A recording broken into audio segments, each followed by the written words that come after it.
In this tutorial, we're going to cover on how to make an A3 poster using Inkscape, GIMP, and Publisher, Microsoft Publisher.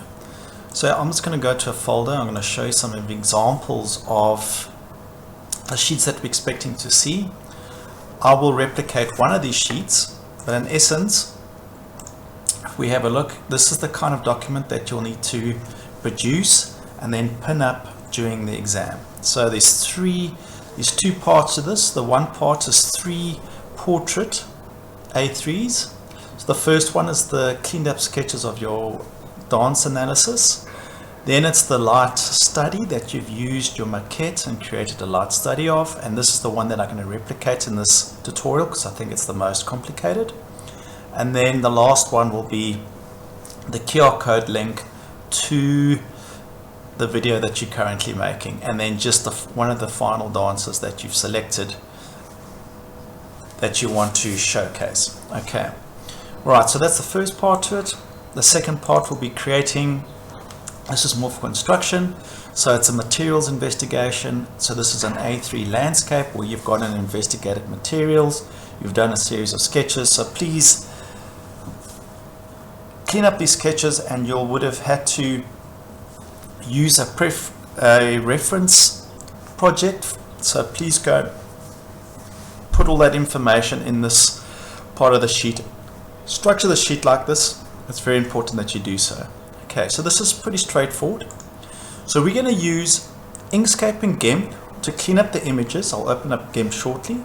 So in essence, the first thing I need to do in Publisher, and what I like about Publisher is you can have multiple sheets, whereas Inkscape, it can do it, but it's not great. And another thing is when the images start getting quite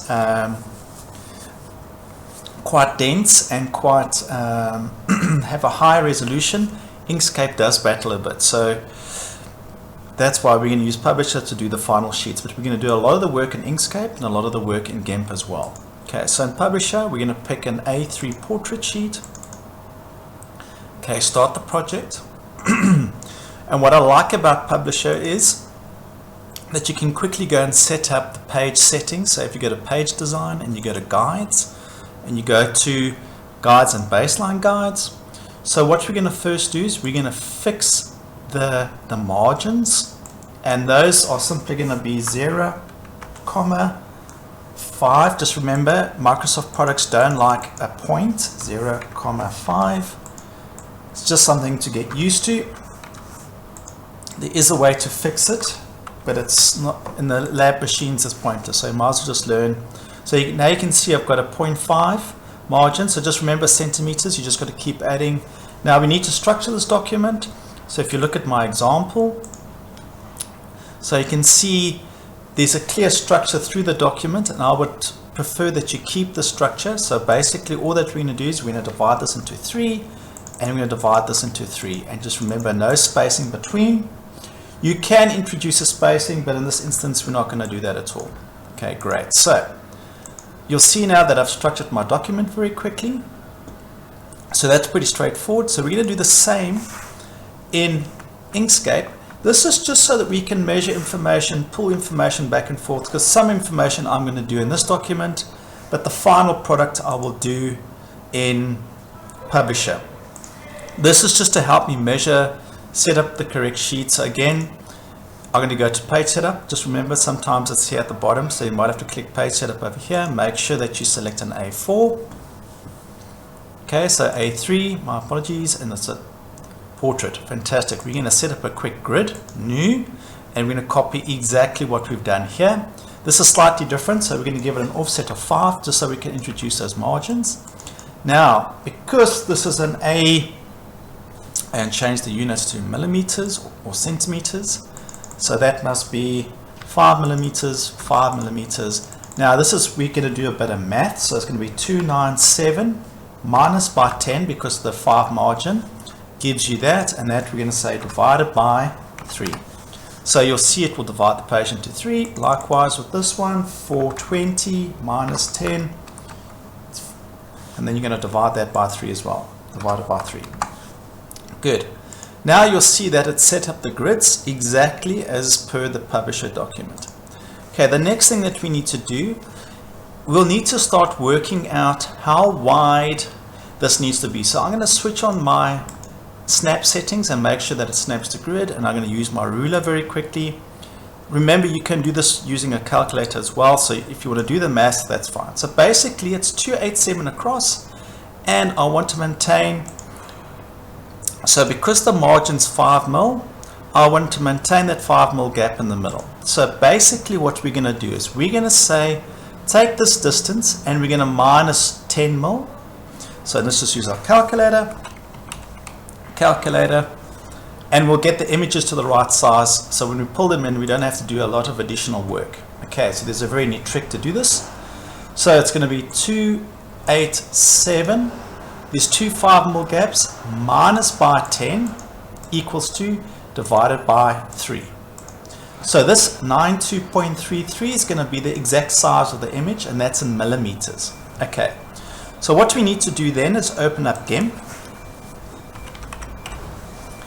I'm going to open up GIMP. Now, you would have scanned some images of your maquettes. Please try and make them square. So we're going to use GIMP to quickly go and do that quickly. Alright, so in GIMP, all we're going to do now is go and you can set up a new image using that format, and you can always scale the images, so maybe just use that option. So basically if we go to advanced 300 dpi, that's what you want to do. You want to change this to millimeters. Now what's neat is I can go and grab that measurement. So you can see this measurement over here. You could use this, but I'm going to grab just that like that. So this doesn't have to be super accurate as long as you maintain those proportions. So if I just fill that in and fill that in just like that, 92. So this one, switch should have been the same. So 9237, it's just rounding it off. Okay, it's trying to find the closest pixel. That's all that it's trying to do. You can leave this exactly the same because you'll never see that with the naked eye. So leave it just like that, press OK. Good. Now we've got our image.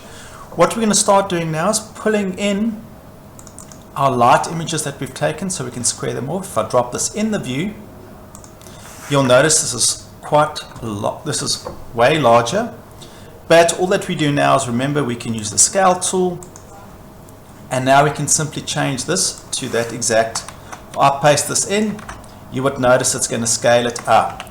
One thing, just remember, around the center, Control V, and because we've locked that, scale. Now you'll see that this image is exactly to the correct size. So you'll notice that, so that's fantastic. So a lot of my work is done now. Just remember, before you finalize this process and you can save these images, tools, remember you can do some colors. We can play with the levels of the light, so we can start making things darker and lighter. So we can play with the exposure a bit. Totally up to you. So you can do some auto color correction maybe. There's an auto. You can also change everything to black and white by removing the saturation. That's totally up to you. So go and fix your image. Get your images to the correct size. Okay. So once the image is the correct size, you go File, Export As, and you're going to export this to a location as a PNG or JPEG. Remember, you can select the file extensions over here, or you can simply just put a dot and then the file extension. Great. So once you've got that, export your images. Okay, so I've gone and done that already. Okay, now I'm going to do a lot of the work in Inkscape before I go back to Publisher.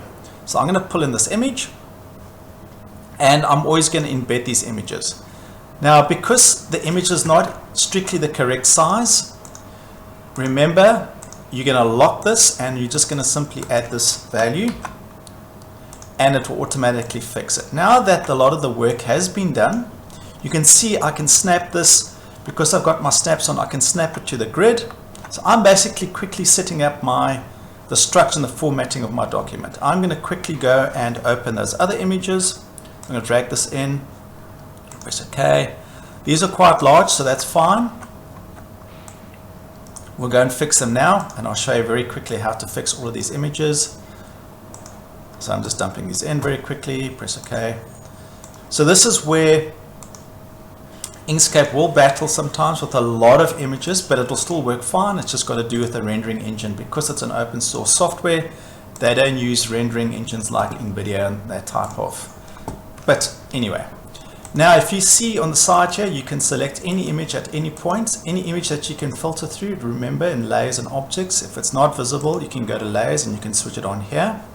So here are all the images in the file that you can manage. Select each one and you can just simply double click.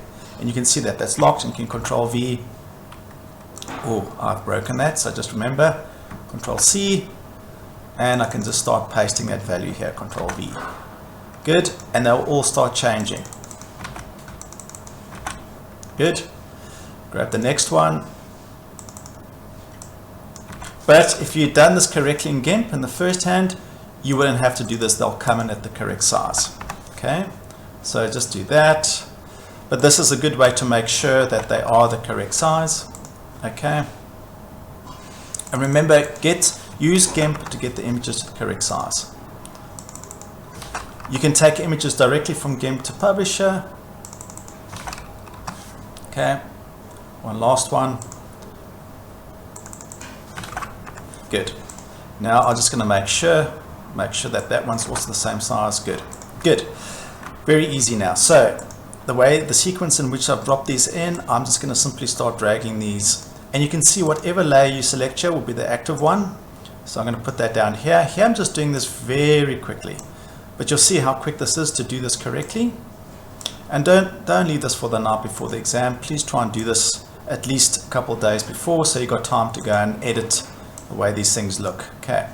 Now, what's very neat is, I'm going to drop this in. Because it's snapping to grids, all I have to do is grab this object, snap it to that grid. Now you'll see that this one snapped to one of those grids. That's fine. Make sure that this object is snapped to that grid. Make sure it's snapped. Make sure it's snapped. So this is how you order your drawings very quickly. Okay. Now I'm going to select the top 3 images. Now there's a nice command if you go to Objects, and it's called Align and Distribute. So you click that, have this active. I'm going to make sure in relation to the last or first object that they are spaced equally, and you'll see it sorts out the spacing for me. Likewise here. Again, you just click this icon, done. Click this icon, done. Okay, good. Now that you've got this as an image or ordered correctly, what we can do now is we can select everything. So now we can go to layers, and this is where you start working between GIMP and Publisher. Now what I'll probably do in GIMP as well, I'll highlight the photos that I want to showcase as per my example. So I'm going to use the rectangle tool, and I'm going to go to path. I'm going to switch on fill and stroke. Okay, so I want to showcase the fill and stroke. So I think it's objects, fill and stroke, switch that on. Make sure in fill and stroke now. So here I'm going to simply go and grab a rectangle around this image. Now because the snaps are on, I must just go and switch off the grid option. So then it'll snap to the image rather. Okay, so just make sure that that's on as well. You want to snap to object midpoints or image. Okay, that's good. So now if I snap, you'll see that this corner will snap to the image. There's some final adjustment we have to do. In fill and stroke, make sure that there's no fill. So if there's a fill, switch that off. Stroke, pick the color of the stroke. Okay, doesn't matter what color we use. Now with the stroke width, pick a good width that will work with your sheet. Okay, so you're picking the correct image. Once you've done that, I'm just going to use the top one, and then I'll show you how to go and adjust it everywhere else.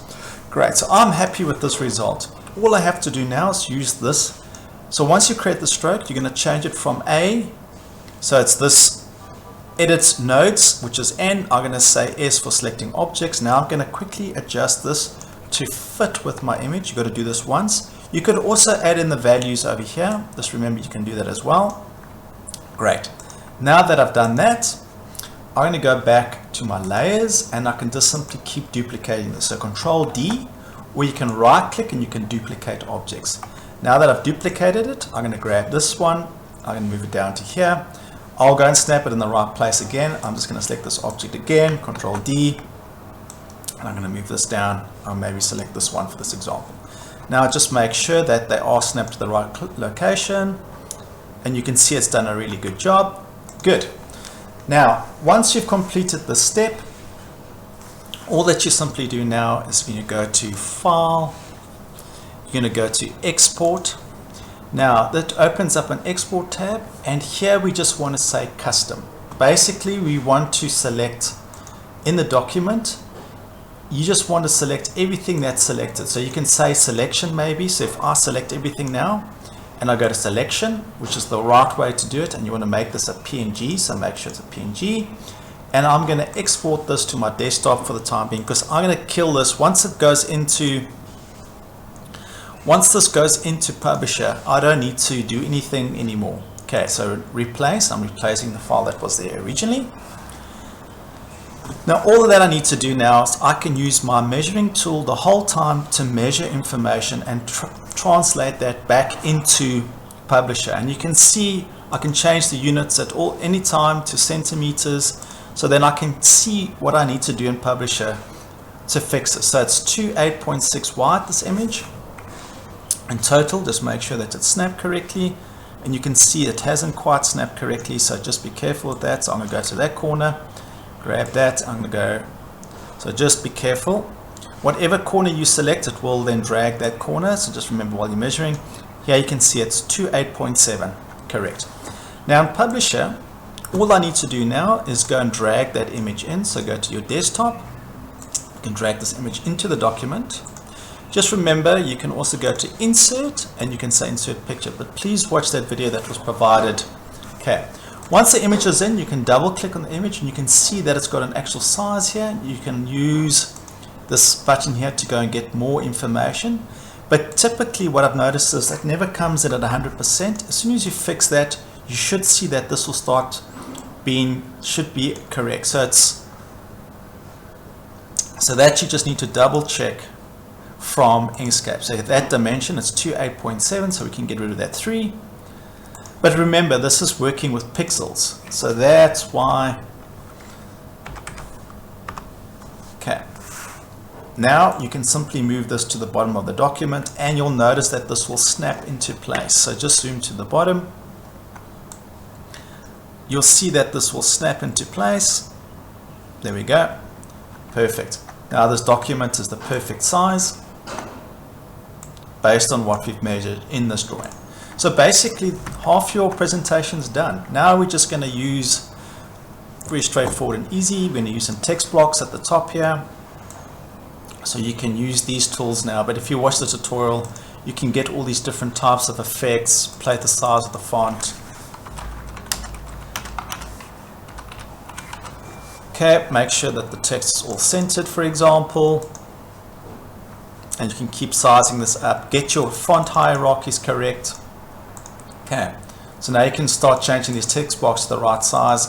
And you can start, if you just hover over this and you hold Control down, you can start copying this information and then making the other headings, so changing this back to normal. So totally up to you. So to set these up, it's pretty straightforward and easy. Okay, good luck with this.